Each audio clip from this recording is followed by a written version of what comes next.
భూపోరాట యోధురాలు చిట్యాల ఐలమ్మ విగ్రహ ఆవిష్కరణ కార్యక్రమం గుంటూరులో ఘనంగా జరిగింది.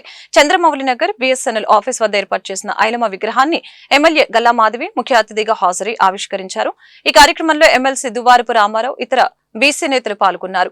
అణగారిన వర్గాల కోసం తెలంగాణలో పోరాటాలు చేసిన ఐలమ్మ జీవితం అందరికీ స్ఫూర్తిదాయకమని ఈ సందర్భంగా ఎమ్మెల్యే తెలిపారు. ఐలమ్మ స్ఫూర్తితో వెనుకబడిన వర్గాల అభ్యున్నతికి కృషి చేస్తామని ఆమె వెల్లడించారు. చేసిన సోదరి వాళ్ళందరికీ కూడా పేరు పేరున కృతజ్ఞతలు.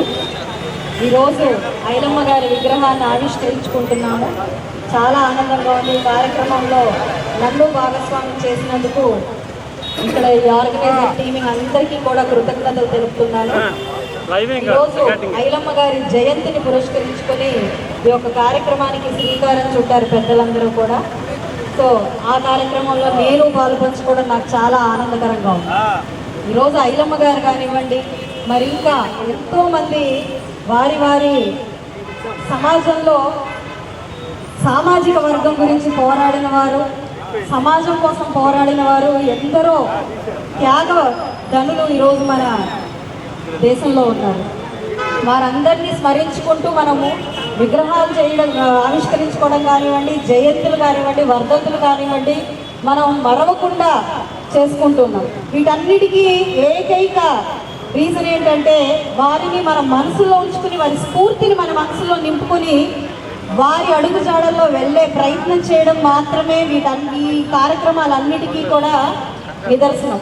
కాబట్టి ఈరోజు ఈ యొక్క విగ్రహాన్ని ఆవిష్కరించుకుంటున్నాము అని అంటే ఒక కమ్యూనిటీ పరంగా కాకుండా మనం ఆవిడ సాధించిన ఘన విజయాన్ని మనసుల్లో నింపుకోవాలి. ఆ స్ఫూర్తిని మన మనసులకి, మన మైండ్కి ఎక్కించుకోవాలి. ఇలాంటి వారు ఈవిడ ఒక్కరే కాదు, ప్రతి సామాజిక వర్గంలో కూడా ఎందరో ఉన్నారు. ఈరోజు ప్రజల కోసం, బడుగు బలహీన వర్గాల కోసం కృషి చేసి అమరులైన నాయకులు మరెందరో ఉన్నారు.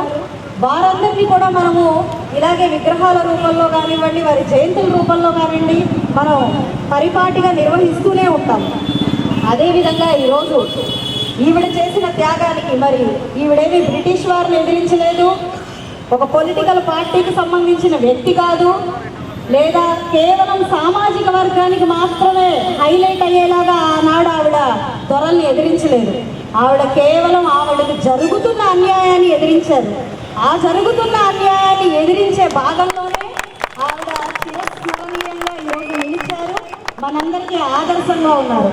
అలా ఎప్పుడు కష్టం వచ్చినా మన కోసం మనం, మన సమాజం కోసం మనం ఒక్క వ్యక్తి నిలబడి ఎదిరించినా సరే వారెప్పుడు హిస్టరీలో నిలిచిపోతారు, చిరస్మరణీయులు అయిపోతారు. ఒక భగత్ సింగ్ అయినా కానివ్వండి, గాంధీజీ గారు కానివ్వండి, ఇంకా ఎందరో అమరులు మనం పేరు తీసుకుంటే మన భారతదేశం సరిపోదు, అంతమంది ఉన్నారు.